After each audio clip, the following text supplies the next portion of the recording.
I'll tell you how my year as a dispatcher has been.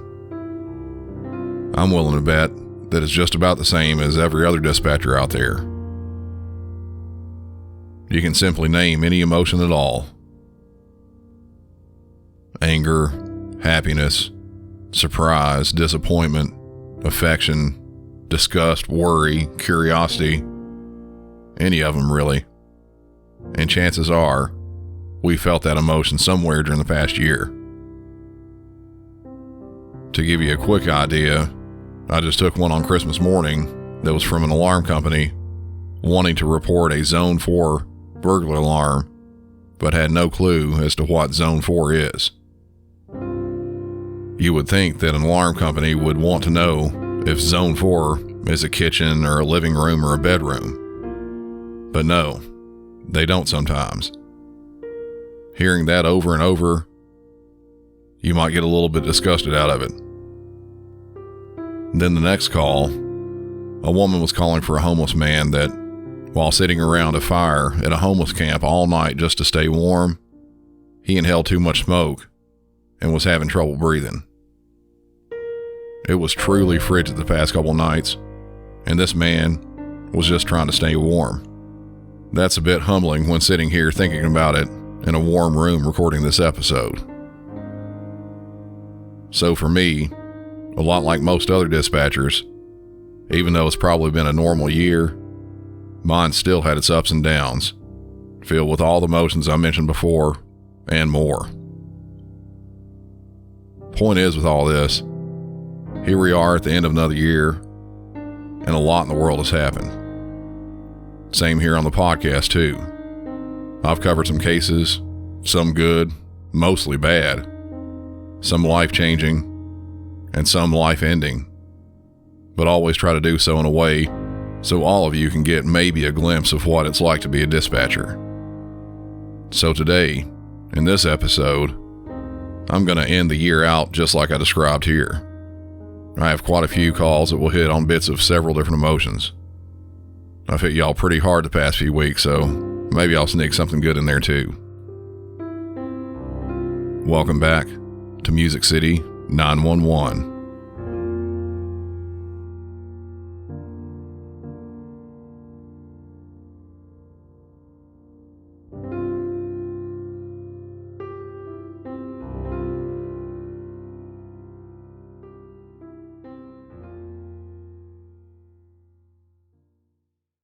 We're going to start this one off a little bit more lightly, but it's with someone who could possibly be credited with saving the entire world. Knox County 911. Yes, ma'am. My name is Special Agent Richard A. Smith, badge number 0931 with the United States Illuminati Order. Right now, I am currently stuck inside of the air conditioner unit on top of the Knoxville Museum of Art, downtown at the World's Fair Park. I was here trying to complete an operation that went terribly wrong, and I've kind of got myself into a position that I can't get myself out of. And I can't contact my superiors, and I need the rescue squad to come and get me out immediately, please. Okay, where are you at again? The museum? The Knoxville Museum of Art. Okay. Across, it's next to the, in the World's Fair Park. Correct. From the top of the roof, there is a ventilator shaft that leads to the main air conditioning unit. And I have the rope that's going down to the top of it, and I'm set at the very bottom. There's a very, very narrow path, and I can't get back up. I'll need a harness and a rope that's at least probably about 45 to 50 feet. Okay, what's your phone number, sir? My phone number is area code 865. Okay, hold on a second, okay? Yes, ma'am.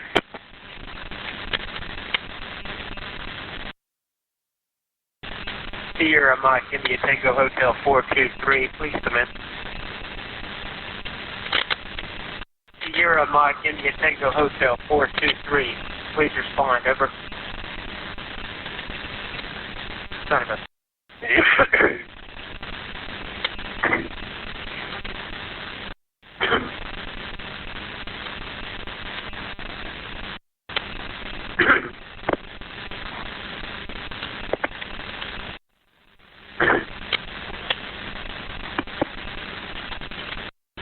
Sierra Mike India Tango Hotel 422.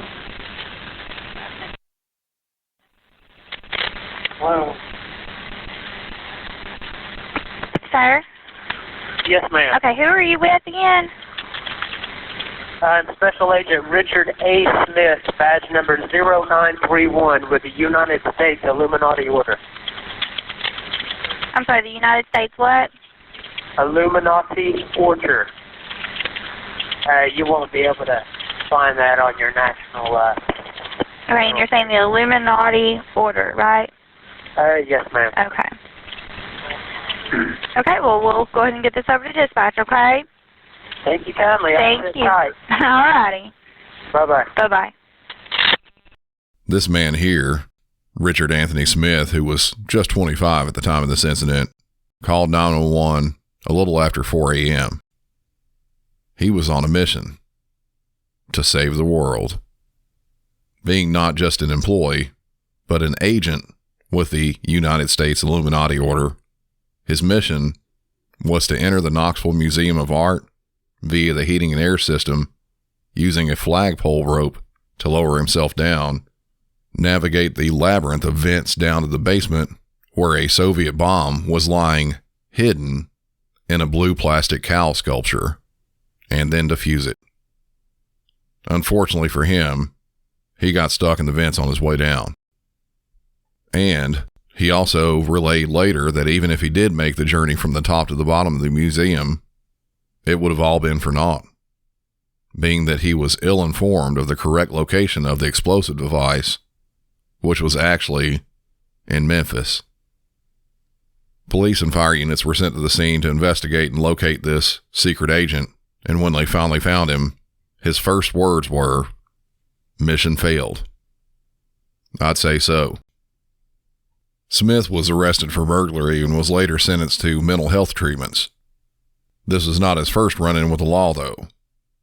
At the time of this arrest, he had been arrested 3 other times in a year's time for public intoxication, more than 1 criminal trespassing, as well as theft and criminal impersonation after he was found to have been living in various places in a local hospital in Knoxville and gaining access to various areas with a stolen nurse's ID and keys. Calls like this, you just have to take them and move on. There's not a lot you can do aside from sending up the info that you're given and then go on to the next call. Maybe taking a few seconds to shake your head and cross your fingers that the next call will be something a little bit better. Then you get a violent call like this next one.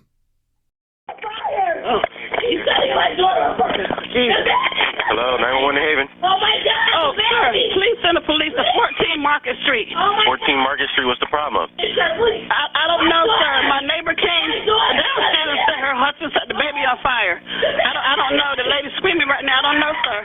Okay, what's her address? 14 Market Street, Okay. Fairhaven. What apartment?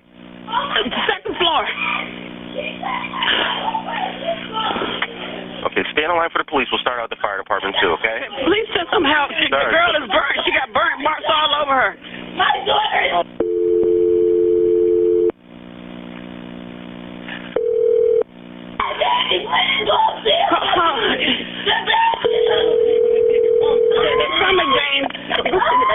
Yeah. Hello? New Haven Police Emergency. Hey, I got the fire department responding. Something about she's burned and the baby was on fire, so we're on the way. What's the address?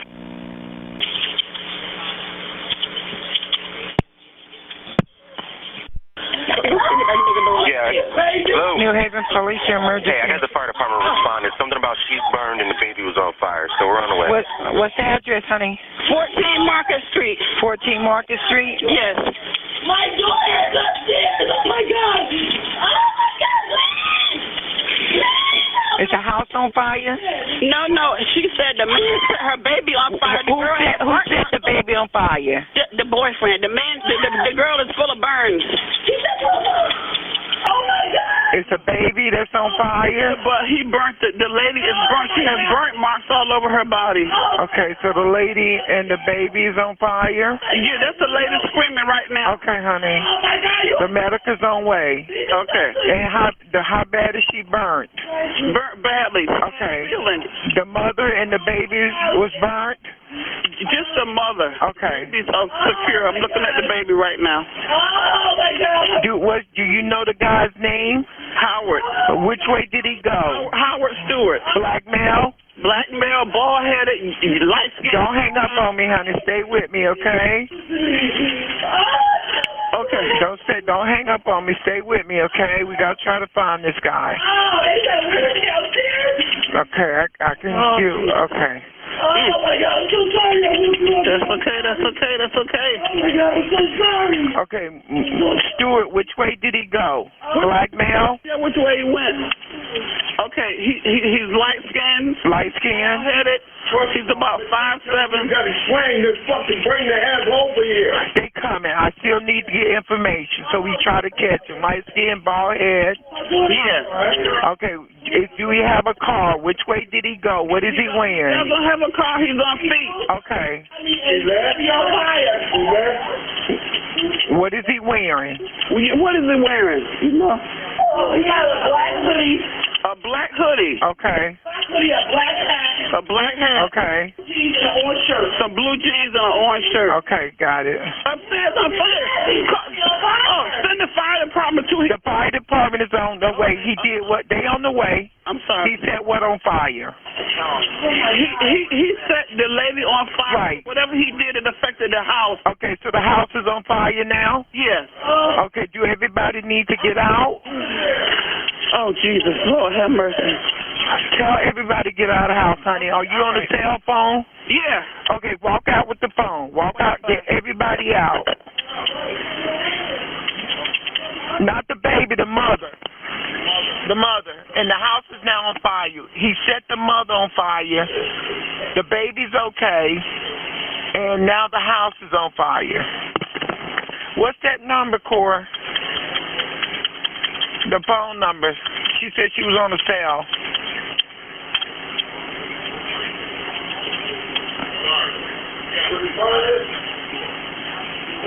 Second floor.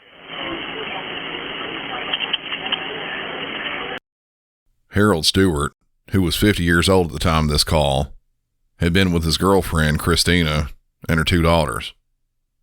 He was up to no good before the call started out.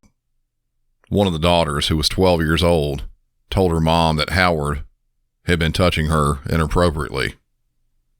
Later on, an argument started up and went on for a while, and ended with the mother saying she was going to the police about this. The next morning, the 12-year-old woke up to something wet on her. When she looked up, she saw Howard standing over her bed, dousing her with something and then lighting matches and throwing them at her. She got up and ran from the room and was then grabbed by Stewart, who drug her back inside the room and again doused her with whatever he had. Luckily, the matches didn't work on her. The 12-year-old ran again and then, on her way out, grabbed her 3-month-old sister to leave. On her way out, she found her mother naked on the floor and burned badly. He did manage to set her on fire. The girl managed to run to a neighbor's house to have them call for help. Luckily, the mother was saved, but not before having extensive burns over a large portion of her body. Howard Stewart was found by police a short distance from this location, and when he was detained, police found several matches on him. He was arrested and charged with first-degree arson, attempted assault, and first-degree assault. He was held on a $2 million bond and then sentenced to 40 years in prison, with 15 of those suspended after he served at least 25. It's really heartbreaking to hear something like this, but I believe there had to have been some sort of luck that morning when this happened. Had he managed to set the 12-year-old on fire, no one might have known about this at all until it was too late. So there's another emotion to wrap your head around, but a completely different one on this next call.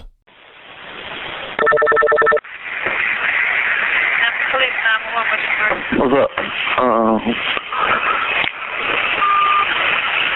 Can I talk to you real quick? Hello? I need somebody to talk to. Hello? I need somebody to talk to. Need somebody to talk to about what? About, About what? what's going on? Huh? Hello?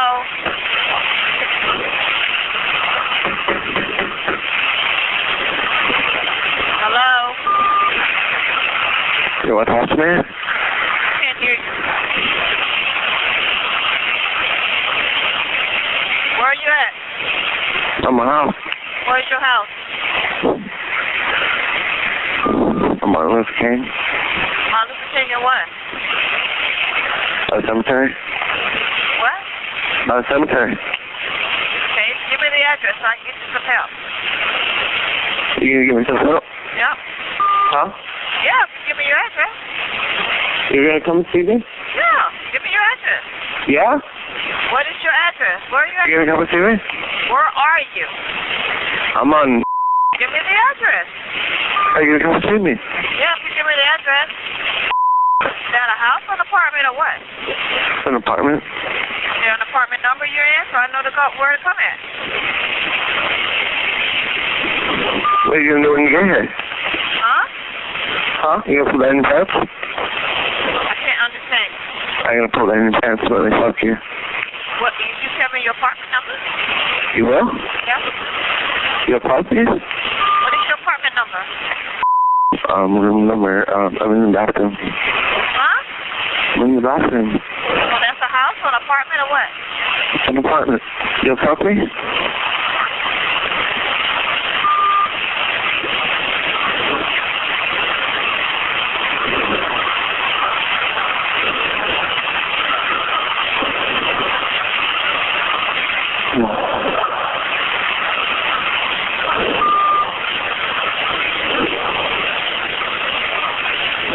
What's your name? Why? What's yours? Jane. What's yours? You got nice tits or what? Huh? You got nice tits? You got nice nipples? Huh?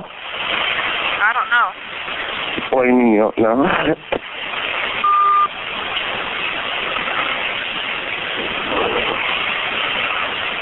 What do you mean? You tell me where you are, maybe I can show you.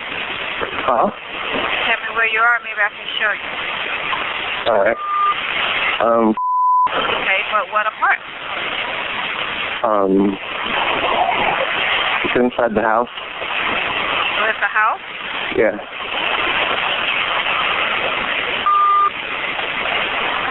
Just, ma'am. Are you there for yourself? You listening to me? Huh? Can I be in the pussy? Are you there by yourself? No. So when I get there, who I'm gonna ask for? Why? For who? You're gonna have to wait, and then I'll take you in the bathroom and fuck you. But when I knock on the door and somebody else answers the door, who am I going to tell them I want to talk to? Me? What is your name? What is yours? We've been that route already. Just let me know, baby.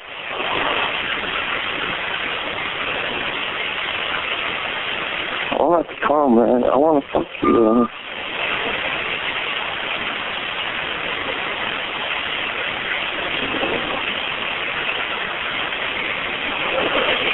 You got a nice butt? Huh? You tell me your name, maybe we can talk more, but if you don't tell me your name, I'm hanging up. Did you hear me? Yeah, I hear you.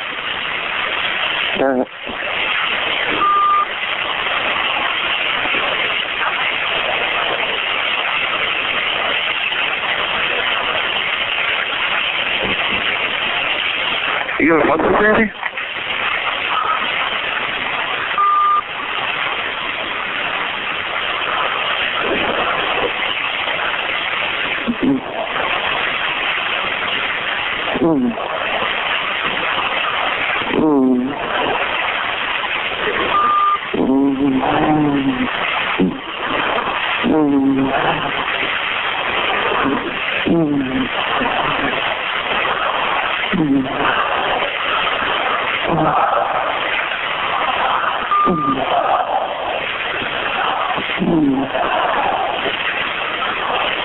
Baby.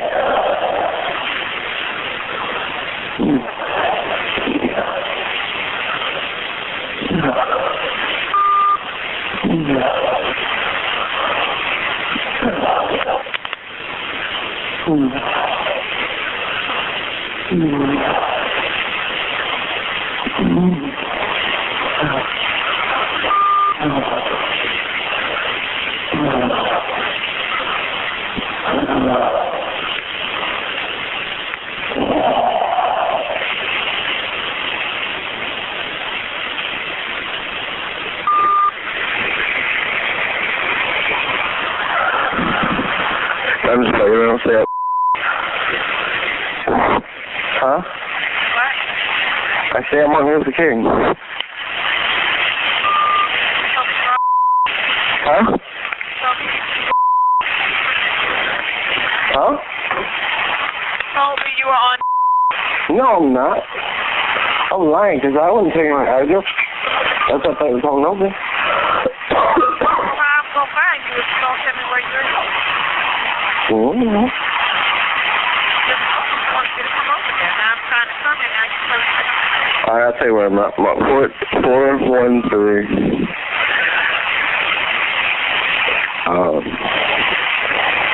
To Martin Luther King Drive.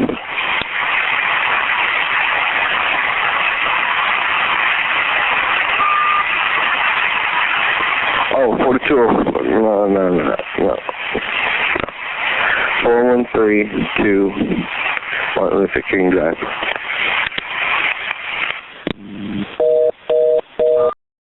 The audio quality in that wasn't so great.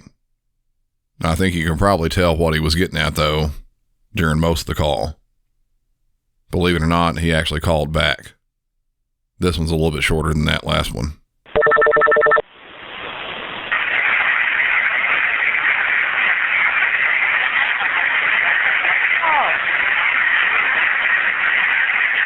Hello? Hello? Can you hear me? Hey. You called 911. Do you need the police or paramedics? Yeah. What for? 1 o'clock. You need the police or paramedics? 1 o'clock. What? Ready. What are you wearing? I got time to move. Sir, do you need the police or paramedics? I'm masturbating. I'm touching it right now. The penis in my hair. My hair. The penis in my hair. I'm looking out. I don't want you to talk to me. Are you done now? No. Then come here. I'll go. I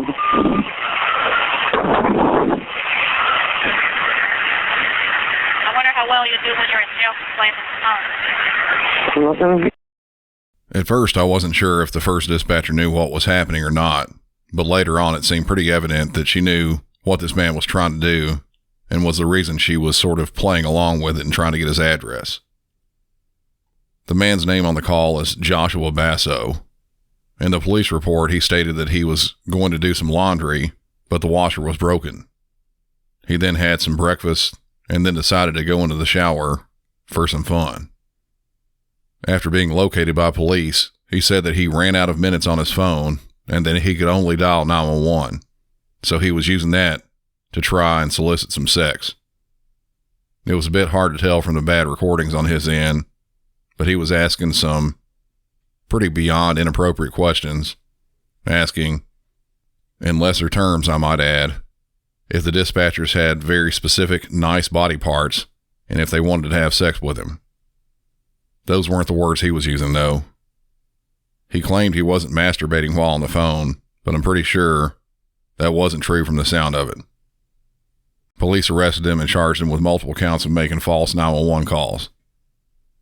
He stated that previously he had never been arrested for any sort of sexual misconduct, which was true at the time, but later in March of 2011, he had been arrested for lewd behavior and stalking. What's even more disturbing, Masso was arrested later for again calling 911 7 times, asking for the same thing from female dispatchers. From all this, he seems like a truly disturbed individual, and hope that his ways have changed since then. Maybe someone has finally got him some help for his issues. I know he doesn't need to be out on the streets the way he was then. Believe it or not, this isn't something that is a solitary incident either. I know at the center I work at, we get calls like this from time to time, and they certainly make you feel pretty disgusting just having to listen to mess like that when it's not welcomed.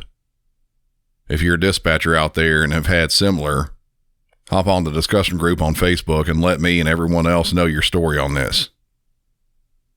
And finally, a bit of good in the form of some funniness, but also mixed in with a healthy dose of annoying. Emergency 911, Kendall County. Yeah. Why is my iPhone not working?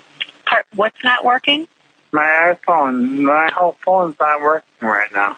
Your home phone is not working? My whole phone, my iPhone's not working. Your iPhone? Yeah, no, it's not like I took on my phone, it's not working. Okay, I don't... This has something to do with Apple. I don't know what's going on. Okay, what well... am I supposed to do? Contact them. It's not a funny thing. I can't even make my own phone call. Okay, do you need the police or fire or ambulance? No, I don't. I just want to know why the hell this thing's not working. I don't know, sir. I'm not into the telephone. Right now and try again, okay? Whatever, you know. Who are you trying to contact? I'm just trying to dial my own phone. Okay, well, if you have a problem with your phone, sir, I would contact your phone company. But I can't get it. Yeah, everything's screwed up right now. Okay, well, whenever you dial back... It ain't your fault. I'm sorry. Goodbye. I understand that, but whenever you're doing that, you're tying up a phone line. I know I'm doing that, but it ain't my fault. It's AT&T's fault. Okay, well then contact the phone company. It ain't my fault, okay? Contact the phone company, sir. All right. Thank you. This guy right here. Obviously, it sounds like he's pretty drunk, or maybe on something, not sure. But he certainly didn't need to be calling 911. And even though he hung up, he called back. 911, where's your emergency? Yeah, I can't use my phone unless I call 911. Is that okay? Okay, where is your emergency, sir? Well, what's my emergency? It's like, listen here. I can't get through to my phone unless I dial 911. I'm ready to dash my phone into the concrete wall. Is that okay? Is that okay? Well, no. No, it's not okay. Okay. Hey, what the hell's wrong with my phone? Okay, tell me. I'm on an AT&T iPhone. What's wrong with it? Okay. I have no Answer idea. my question. This is the emergency 911 dispatch. Oh, yeah, but that's the only way I can get through to my phone, okay? My phone don't work no matter what. Do you have an emergency, sir? Yes, I do. My emergency is my phone don't work. Okay, what's your address? 10 blah, blah, blah, blah, blah, blah, blah. Okay, you understand that? No, sir, I did not understand that. What is your address? How about it? You want my phone number? I need your address, sir. No, I'm trying to dial my phone. I understand that, but if you have an emergency, I need your address so that we can... No. What am I supposed to do if my phone don't dial? Well, you were able to dial 911, and if you have an emergency, I will need your address. Well, thank you very much. Thank you. God damn it. Yourself. Okay, you have a good night, sir.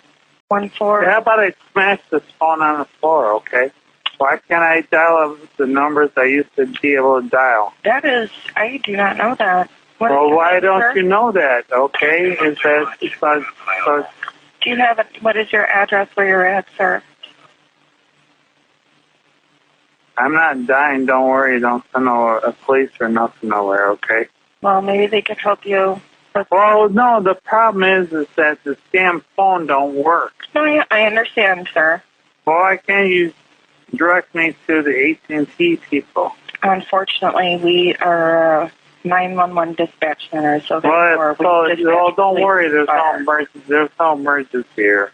Okay, and the best bet is to probably either go to an AT&T store or... Well, how about I just blow this phone up? Okay. Hello? I know this will be hard for you to believe, but people do in fact call for stuff like this. Their phone gets cut off, usually for non-payment of their bill, and they, somewhere in their mind, decide to call 911 to try and get their phone cut back on again. I don't know how their mind gets there, but 911 works on their phone, so they dial it.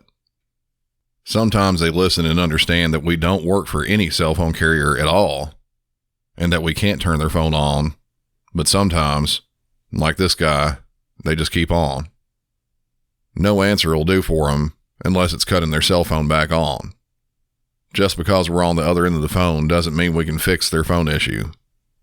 Yes, we are working and are in a very different sort of way a telephone operator, but it's like calling McDonald's and trying to order a bucket of chicken. It's just not the same at all. It's something we can't do. I don't have any further on these calls that I just played, but I'm hoping that when the caller finally sobered up, that maybe that piece of his brain that stopped working will do a little bit of a reboot and let him call the one and only place that can fix his problem, which apparently is AT&T. So there you have it. Just a small slice of the pie of emotions that we are faced with over and over, day in and day out, around the clock, all the time. This life as a dispatcher, it can certainly be a unique one. Before I go, I have a huge recommendation for everyone here. If you haven't already seen me post about this in my group or other social media, you absolutely have to listen to the latest episode of the incredible podcast called Minds of Madness.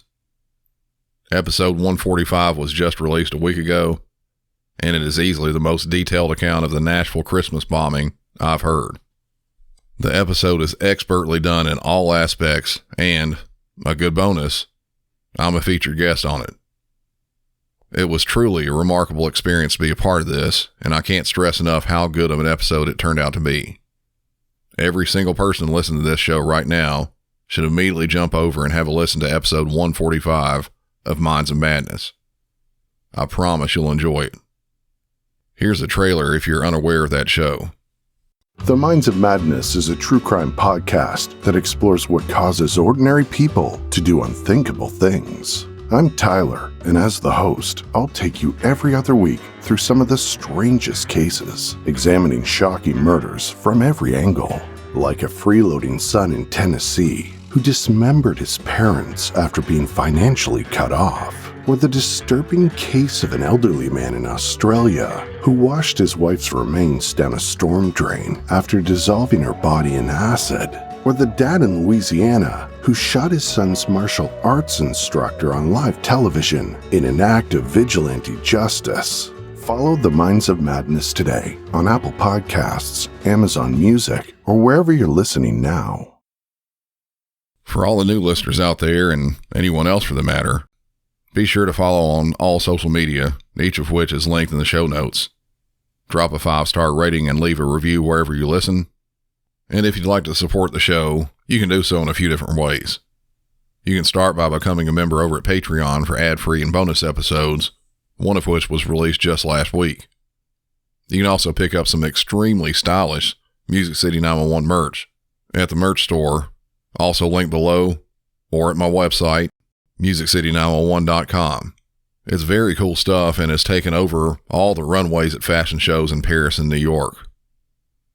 Well, maybe not quite that stylish. And finally, there are times I get a bit thirsty, and there's nothing quite like a nice beer to tackle that. Over at the website, musiccity911.com, there's a spot you can buy me a beer. It's a simple one-time donation that will go to help out the show, but more so the show's host, me, when I'm needing a cold one after a hard day's work. I'm looking forward to the new year, and wishing you all a great rest of 2022. I'll see y'all next year. For Music City 911, I'm Brandon, and y'all have a good one.